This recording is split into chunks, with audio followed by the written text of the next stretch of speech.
Varicose veins కి సరైన చికిత్స కోసం సంప్రదించండి ఎవిస్ హాస్పిటల్.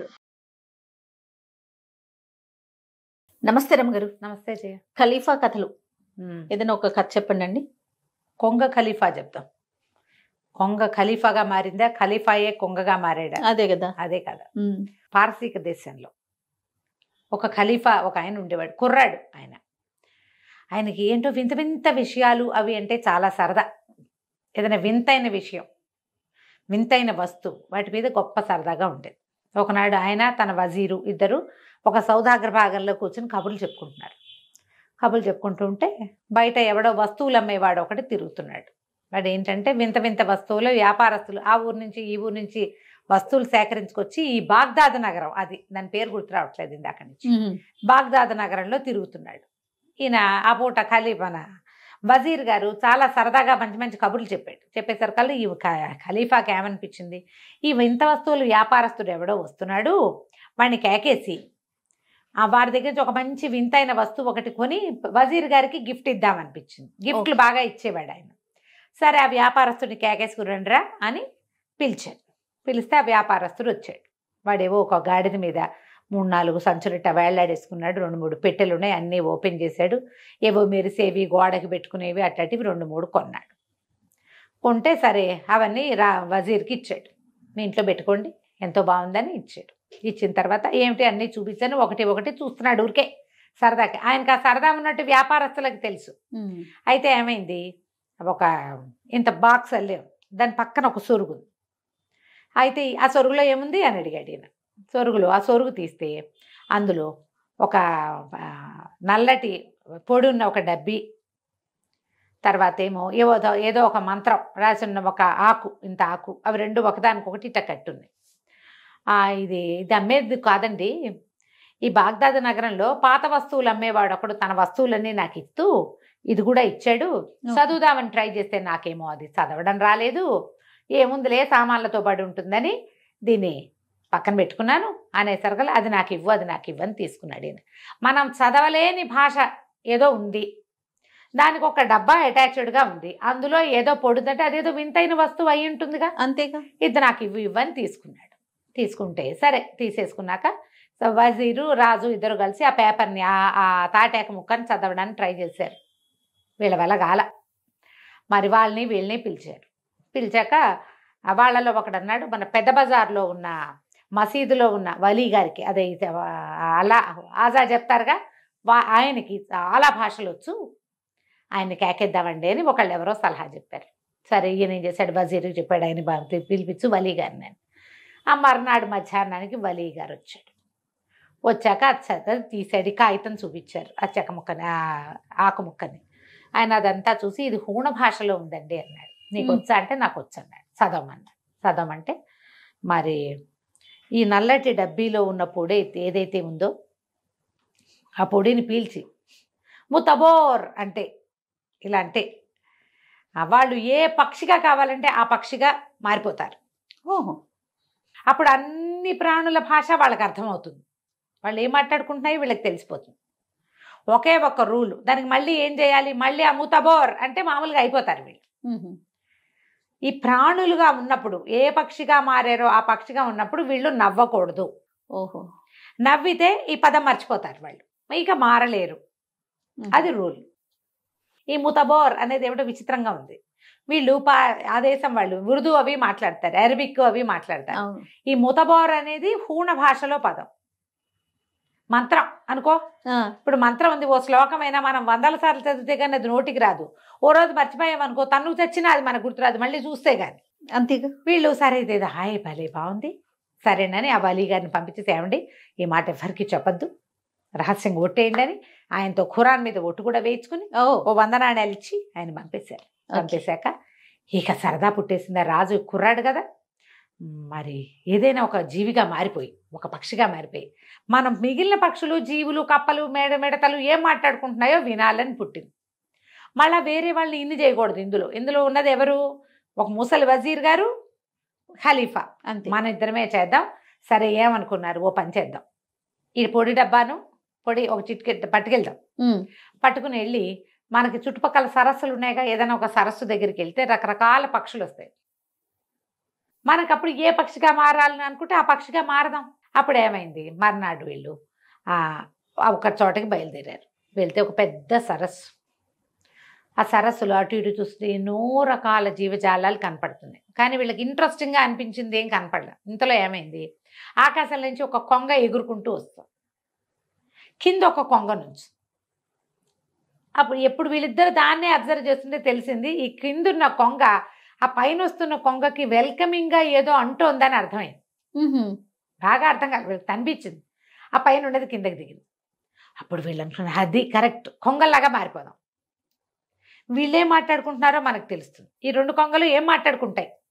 ప్రతి వాళ్ళకి ఇలాంటి ఒక క్యూరియాసిటీ ఉంటుంది. మనకి ఎలా ఉంటుందంటే వాళ్ళిద్దరు ఎవరైనా ఇద్దరు అక్కడ నుంచి మాట్లాడుతుంటే వాళ్ళు ఏం మాట్లాడుతున్నారా అనిపిస్తుంది. వీళ్ళకి పక్షుల మీద పుట్టింది. సరే ఏం చేశారు, ఈ ఆ డబ్బీలోంచి కొంచెం పొడిని తెచ్చుకుని ఇతను దట్టిలో పెట్టుకొచ్చాడు రాజు. అది చెరుకో చిటికడు తీసుకుని పిలిచి ముతబోర్ అన్నారు. అనగానే రెండు కొంగల్లాగా మారిపోయారు. ఒక పడుచు కొంగ, ఒక ముసలి కొంగ.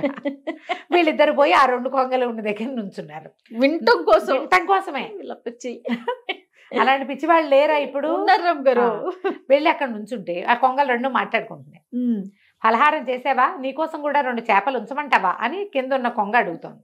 పైన ఉన్న కొంగ అంటుంది, పలహారానికి ఏం లేదు, నిన్ననే తిన్నాను, ఇవాళ నాకు పలహారం లేకపోయినా పర్వాలేదు అని చెప్పింది. అవి వీళ్ళిద్దరూ సంభాషణ వింటున్నారు. మధ్యలో సరదాగా కూడా ఉంది. ఇంతకీ ఏమంది, ఓ కొంగ పైనుంచి ఎగిరిన కొంగ చెప్పింది, నేను రేపు అక్కడ ఆస్థానంలో నాట్యం చేయాలి, ఆ నాట్యం చేయడానికి ప్రాక్టీస్ చేయడానికి ఎక్కడ ప్లేస్ లేక ఇక్కడికి వచ్చాను, స్థలం ఉందని బాగా, దానికి మన అభ్యాసం కోసం వచ్చాను అని అదేం చేసింది, కొంగ ఒక కాలు ఎత్తి రెండో కాలుతో ఎగరటం మొదలుపెట్టింది. వీళ్ళిద్దరికి పిచ్చ నవ్వొచ్చింది. కొంగ నాట్యం ఏమైనా బాగుంటుందో, దానికి ఇంత పొడుగు కాళ్ళు పుల్లలాగా కొంగ పైన బాడీ ఉంటుంది, అది ఓ కాలు ఎత్తుతుంది. మనం ఎప్పుడు చూస్తాం ఒక్క కాలు ఎత్తి నుంచున్న కొంగలు కనపడతాయి. వీళ్ళు జపం అనుకుంటున్నాం, ఇది డాన్సా అని వీళ్ళు నవ్వారు. నవ్వేసరికి తట్టింది. అమ్మా నవ్వొచ్చింది. ఇప్పుడు మనిషిలా మాత్రమేలాగా, ఓహో ఏదో నా గుర్తొస్తుంది, అదేమిటో గుర్తురాదు, మంత్రం మర్చిపోయారు, గోవింద మర్చిపోయారు. ఇప్పుడు ఏం చేయాలో తెలియలా. రెండు కొంగలు అటు ఇటు తిరిగినాయి, ఎంతకీ గుర్తురాదు. కొంగ రూపంలో ఉన్నప్పుడు మంత్రం చెప్పగలరు కానీ చదవలేరు. పైగా మంత్రం చదువుదామంటే రాజుగారిగా ఉన్నప్పుడు బట్టల్లో ఉన్న దట్టిలో ఉంది, అది ఇప్పుడు బట్టలు లేవు, దట్టి ఎక్కడ చూస్తారు. ఇద్దరు తెల్ల మహాలు వేసుకుని కొంగ మహాలు వేసుకుని నుంచున్నారు. బాగా ఆలోచించారు, చూద్దాం ఆ స్థానానికి వెళ్తే ఏదైనా దొరుకుతుందేమోనని. ఏదో ఒకటి చేయాలిగా. సరే ఏదైనా తిందాం, ఆకలిస్తుంది. కప్పల్ని చేపల్ని తినటం చేత కావటం లేదు, నచ్చట్లేదు. పళ్ళు తిందామంటే ఇంత పొడుగు ముక్కేసుకుని పళ్ళు గిళ్ళు తినలేరు, ఆకలి మాడిపోతుంది. ఊళ్ళోకి వెళ్ళి చూద్దాం అనుకున్నారు. ఇద్దరు ఎగురుకుంటూ వచ్చారు. ఎగురుకుంటూ వస్తే ఏమైంది, అక్కడ ఒక రోజు గడిచిపోయింది. వీళ్ళు ఇక్కడే పడి ఏడుస్తున్నారు. ఆ ఊరంతా ఏమిటో గానా బజానా నడుస్తుంది. ఎర్రటి దుస్తులు వేసుకున్న వాళ్ళు వెళ్తున్నారు ఊరేగింపుగా. జనరల్గా ఈ ఊరేగింపులు ఎప్పుడు జరుగుతాయి, రాజుగారు ఊరేగింపుకి వచ్చినప్పుడు. మనమేమో ఇక్కడున్న కొంగ వేషంలో. అదే కదా. వీడు ఎవరు వెళ్తున్నారు ఊరేగింపుగా చూసేసరికల్లా ఏమిటి, కొత్త ఖలీఫా మీర్జా గారికి జిందాబాద్ అంటున్నారు. ఇప్పుడు వీళ్ళకి అర్థమైంది, అయ్యో రామా, వాడెవడో మాంత్రికుడు అయి ఉంటాడు, మనకి తెలియలా. ఇవి మనకిచ్చి మన పిచ్చలోకి మనని నెట్టి వాడు రాజు అయిపోయాడు. వాడు ఎట్టా రాజు అయ్యాడో వీళ్ళకి తెలియలా. కొంగ భాషలో ఇవి ఎంత అరిచినా వాడు ఎవరికి అర్థం కాదు కదా. పైగా కొంగలు కనబడితే కొట్టుకుని తింటారు జనం. అంతే. పరిగెత్తుకుంటూ ఆస్థానం వైపుకు వెళ్తే రాజుగారు ఊరేగింపుకు వస్తున్నాడు. జల్తారు బట్టల్లో ఎర్రటి బట్టలు వాడును. వీళ్ళకి ఏం చేయాలో తెలియలేదు. ఎట్లా ఈ రూపాలు మారటం అర్థం కాలేదు, ఏం చెయ్యాలో తెలియలే. అయితే ఏం గుర్తొచ్చింది, పూర్వం ఒక మాంత్రికుడు ఒకడు వచ్చాడు పూర్వకాలంలో. వాడు మనకి ఆస్థాన మాంత్రికుడుగా ఉంటానని అదని కొంచెం అడిగాడు కూడా. అప్పుడు సాధ్యపడలేదు. వాడే ఏమైనా ఇది ఎత్తాడేమో అనిపించింది. ఎక్కడ పట్టుకుంటారు వాడిని, ఏం చెయ్యాలి? వ్యాపారస్తుడు అమ్మినవాడు ఎవడో తెలియదు, అమ్మినవాడే మాంత్రికుడు అయి ఉండొచ్చు మొదటిది, లేదా ఆ అమ్మిన వాడిని మాంత్రికుడే పంపించుండొచ్చు. ఏం చెయ్యాలో తెలియలా. ఇక ఎగరటం మొదలుపెట్టారు. ఈ ఖలీఫా అన్నాడు, ఓ పని చేద్దాం, ఈ మాంత్రికుడే ఈ మాయలో ఇరికిచ్చాడు, మనం మహమ్మద్ ప్రవక్త సమాధిని చూద్దాం వెళ్ళి. ఆయన చూస్తే ఈ మర్చిపోయిన పదం ఏంటో మనకు గుర్తొస్తుందేమో. అది అంతేగా, మనం కూడా ఏదైనా శాపగ్రస్తులం అయితే దేవాలయాలకు వెళ్ళాలనుకుంటాం. వాళ్ళు కూడా వాళ్ళ దేవాలయానికి వెళ్దాం అనుకున్నారు. సరే ఈ మక్కా వైపుకి ఎగరటం మొదలుపెట్టారు ఇద్దరు. వీళ్ళు కొంగలు కొత్తగా అయ్యారు, వీళ్ళకి ఎగరటం పెట్ట వస్తుంది. కాదు రమ్మగారు, మారినప్పుడు మళ్ళీ ఆ లక్షణాలన్నీ రావాలి కదా. వస్తాయి, అన్నీ రావు. ఎగరటం వచ్చింది, బాగా ఎగరటానికి ప్రాక్టీస్ లేదు. ఓకే. కొంత దూరం ఎగిరేసారు కల్లా ఈ ముసలివాడైన వజీర్ బాబోయినా వాళ్ళ కావట్లేదండి, కాళ్ళు పీకేస్తున్నాయి, రెక్కలు లాగేస్తున్నాయి, దిగుదాము, రెస్ట్ తీసుకుని మళ్ళీ వెళ్దాం. ఇప్పుడు పోయింది ఏముంది, మన మహమ్మద్ ప్రవక్త గారి మసీద్ చూశాక మనం రాజు అయిపోయాము, రాజు మంత్రి అయిపోయామంటే ఆటోమేటిక్గా మన రాజ్యం మనకు వచ్చేస్తుంది. 2 రోజులు ఆలస్యం అయితే అయ్యింది అని చెప్పి ఎక్కడైనా దిగుదాం అనుకున్నారు. తీరా చూస్తే కింద చూస్తే ఒక శిథిల గృహం ఒకటి కనపడుతోంది. ఇదేదో బాగుందనుకుని దిగారు. ఇందులో ఉండొచ్చు, ఈ చెట్ల మీద ఉండటం అది మనకి రాదు, తెలియదు పాపం. ప్రధానంగా ఆ శిథిల గృహంలోకి దిగారు. అంతా పాడుపడిపోయినట్టుంది కానీ లోపల గదులు బాగున్నాయి. ఆ గదుల మధ్యలోంచి లోపలికి నడుచుకుంటూ పోయారు. ఆహారం ఏమైనా దొరుకుతుందో లేదో తెలీదు, ఏం తినాలో వీళ్ళకి తెలీదు. చేపలు కప్పలు తినటం రాదు, పళ్ళు తినటం కుదరదు, ఆకలికి చచ్చిపోతున్నారు, బక్కచిక్కిపోయారు అప్పుడే 2-3 రోజుల్లో వీళ్ళు. సరే వీళ్ళు లోపలికి వెళ్తే లోపల ఒక తలుపు దగ్గర ఒక గది తలుపేసి ఒక గుడ్ల గూబ కనపడింది. ఆ గుడ్ల గూబ వలవలా ఏడుస్తుంది, దేవుడా నన్ను ఎవరన్నా రక్షించండి అంటుంది. ఎవరు నువ్వు ఏమిటి అనేసరికల్లా గుడ్ల గూబ అంది, నా శాప విమోచనం కోసం చూస్తున్నాను, ఎవరైనా నన్ను పెళ్లి చేసుకోవాలి, నాకు అప్పుడే శాప విమోచనం అవుతుంది అని చెప్పింది. చెప్పేసరికల్లా వీళ్ళు తెల్లబోయారు. కానీ అది వీళ్ళని గుర్తుపట్టేసింది. మీరు పక్షులు కాదు కదా బేసిక్గా అని అడిగింది. పక్షులు కాదు, మేము ఖలీఫా అండ్ వజీరు, మేమేమో ఇలా అయ్యాం, ఏదో మంత్రం అదేమిటో మర్చిపోయాము అనేసరికల్లా పక్కపక్క నవ్వింది గుట్టగుబ్బ. మీరు రావాల్సిన చోటుకే వచ్చారు, నా కథ వినండి అని చెప్పింది. ఇది ఈ పక్షి ఒక రాజకుమార్తె, రాబందు కాదు గుడ్లగూబ సారీ, ఒక రాజకుమార్తె. అయితే ఒక మాంత్రికుడు తన కొడుకైన మీర్జాకి నన్ను ఇచ్చి పెళ్లి చేయమని మా నాన్నని అడిగాడు. మీర్జా గాడి మొహం అద్దంలో చూసుకోమన్నా నేను. అందుకని ఆ మాంత్రికుడు నన్ను గుడ్లగూబగా మార్చేసి ఈ శిథిల గృహాల్లో పడేశాడు. మరి నువ్వు ఎట్లా మామూలు మనిషి అవుతావు అని అడిగారు వీళ్ళు. మామూలు మనిషి అవడానికి ఏముంది, ఎవరైనా నన్ను గుడ్లగూబగానే పెళ్లి చేసుకుంటే నీకు మహాందగత్వని, నీకు ఇది పొగరు, గుడ్లగూబ వైపోమన్నాడు. ఎవరైనా నన్ను గుడ్లగూబగా పెళ్లి చేసుకుంటామంటే అప్పుడు నా శాప విమోచనం, లేకపోతే నేను ఇలాగే ఉంటా. అయితే ఈ మాంత్రికుడు ప్రతి పౌర్ణమి నాడు వీళ్ళు ఈ శిథిల గృహానికి చేరతారు. వాడు ఒకడే కాదు, వాడి అనుచరులందరూ వస్తారు, బోళ్ళంత మంది ఉంటారు. ప్రతి వాళ్ళు తాము ఏం పాపం చేశారో చెప్పుకుంటారు. ఇప్పుడు ఎవరెవరిని మోసం చేసాము, మాయలో ఎవరిని ముంచాము అనేది మాట్లాడుకుంటారు. ఆ మాటల్లో మీరు ఏ మంత్రాన్ని మీరు మరి వీళ్ళకి ముతబోరు గుర్తొస్తే కానీ మామూలు రూపాలు రావు. అవునులే, నల్లటి పొడి మొదట పీల్చాలి, రెండోసారి రూపం నుంచి బయటకు రాని ముతబోర్ అంటే సరిపోతుంది. అదేమో గుర్తు రావటంలా. మీకు తెలిసి ఆ మంత్రం ఏదైనా ఇక్కడ గనక వినపడితే మీ పని అవుతుంది. కాబట్టి మీ అదృష్టం కొద్దీ ఇవాళే పౌర్ణమి, ఇప్పుడు చీకటి పడుతుంది, అర్ధరాత్రి అయ్యేసరికి వాళ్ళంతా వస్తారని చెప్పింది. చెప్పంగానే ఖలీఫా అన్నాడు, ఎగిరి గంతేసి, అబ్బో ఎంతో బాగుంది, మమ్మల్ని అక్కడ తీసుకెళ్ళవా అన్నాడు. అప్పుడే అయ్యిందా, మీ ఇద్దరిలో ఎవరో ఒకళ్ళు నన్ను పెళ్లి చేసుకుంటామని మాట ఇవ్వండి ముందని అనగానే ఈ రాజుగారు ఖలీఫా అన్నాడు, ఎంతో బాగుందండి అని వజీర్ గారిని, ఈ అమ్మాయిని పెళ్లి చేసుకోండి మీరు ఈ గుడ్లగూబని అనగానే వజీర్ అన్నాడు, ఇంకా నయం, మా ఆవిడ గుడ్లు పీకేస్తుందండి, మా ఆవిడ ఒప్పుకోదు.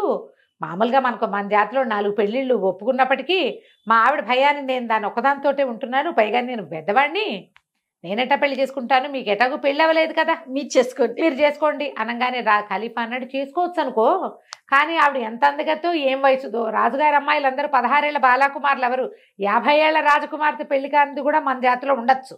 ఓహో, అప్పుడు ఈ 50 ఏళ్ల కురూపి నా పెళ్ళమైతే నేనేం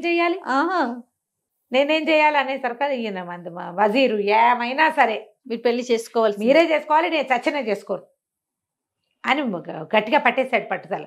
మీరు వింత బొమ్మలు అన్నారు, నేను ఒప్పుకున్నా, అదేదో మంత్రం అను కొంగవ్వు అంటే అయ్యా ఇప్పుడు పెళ్లి చేసుకోమని మాత్రం మీరు నన్ను ఆజ్ఞాపించకూడదు, పైగా నేను ఖలీఫాని, నువ్వు వజీర్వి అన్నాడు ఈయన.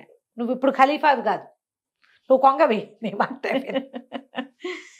అనేసరికి ఏం చేస్తాడు, దక్కిస్తూ ఇప్పుడు ఈ అమ్మాయి గుడ్లగూబ దగ్గరికి వెళ్ళారు. ఆ గుడ్లగూబ ఏమంటుంది, నన్ను పెళ్లి చేసుకుంటామని మీరు మాటిస్తేనే వాళ్ళు ఎక్కడికి వస్తారో చెప్తా మీకు, లేకపోతే నేను చెప్పను, మీరు వెతుక్కున్నా మీకు అది కనపడదు. ఇంకేం చేయలేక ఖలీఫా గారు దక్కిస్తూ, సరే ఏం చేస్తాను, అలాగే నేను నిన్ను పెళ్లి చేసుకుంటున్నానని 3 సార్లు ప్రతిజ్ఞ చేశాడు. చేసేసరికల్లా ఈ గుడ్లగూబ ఏం చేసింది, నవ్వుతూ అటు వెళ్ళండి, కిందకి మెట్లు దిగండి, బాగా కిందకి వెళ్తే మీకు వాళ్ళంతా కనిపిస్తారు. పరిగెత్తుకుంటూ 2 కొంగలు వెళ్ళిపోయినాయి కిందకి. కింద ఇట్లా దిగుడుగా ఉంది మెట్లు. లోపలికి వెళ్తే ఒక పెద్ద సభాభవనం లాగా ఉంది. బయటకి శిథిల గృహమే కానీ అది బోళ్ళన్న ఏర్పాట్లోనే బోళ్ళంత ఫుడ్డు. ఎంతమందో కూర్చున్నారు అక్కడ. ఒక్కొక్కళ్ళు వస్తున్నారు. తీరా చూస్తే వీడు గుర్తుపట్టాడు. వీళ్ళకి పాత సామాన్లు అమ్మాడు కదా, వాడు కూడా వచ్చాడు, నల్లటివాడు. ఓహో. వచ్చేసరికల్లా వీళ్ళందరూ 2 కొంగలు పరిగెత్తుకుంటూ వెళ్ళి వాళ్ళ వెనకాల కూర్చున్నాయి. వాళ్ళందరూ కొంతమంది తెల్లటి పెద్ద పెద్ద బట్టలు వేసుకున్న వాళ్ళు కూడా ఉన్నారు. ఆ తెల్ల బట్టల వెనకాల దాక్కుని కొంగలు 2 చెరుకో పక్కన మోహరించి కూర్చునేసరికల్లా వాళ్ళలో మాట్లాడు ఒకళ్ళు చెప్తున్నారు, నువ్వేం చేసావంటే, ఈ వారంలో నేను చేసింది ఏంటంటే ఖలీఫాకి వాడి వజీర్కి నేను నల్లపొడి తాటాకు అమ్మేశాను. నేను అమ్మేయటం వల్ల మీర్జా రాజు అయిపోయాడు, మీర్జా ఖలీఫా అయిపోయాడు. రాజేమో ఏ పక్షిగా మారాడో, వాడి బతుకు ఏమైపోయిందో, వాడికి వెళ్ళిపోయాడు, ఖలీఫా ఇక్కడ లేడు అని చెప్పి, ఏం చెప్పావురా, ఏం భాషలో రాసావురా అని అందరు అడిగారు. అడిగితే ఏముంది, ఆ ఊళ్ళో చదివే వాళ్ళు ఎవరు లేరు, ఓన్లీ పెద్ద మసీదులో ఉన్న వలి ఒక్కడే చదవగలడు, అదొక్కటి హూణ భాషలో రాశాను.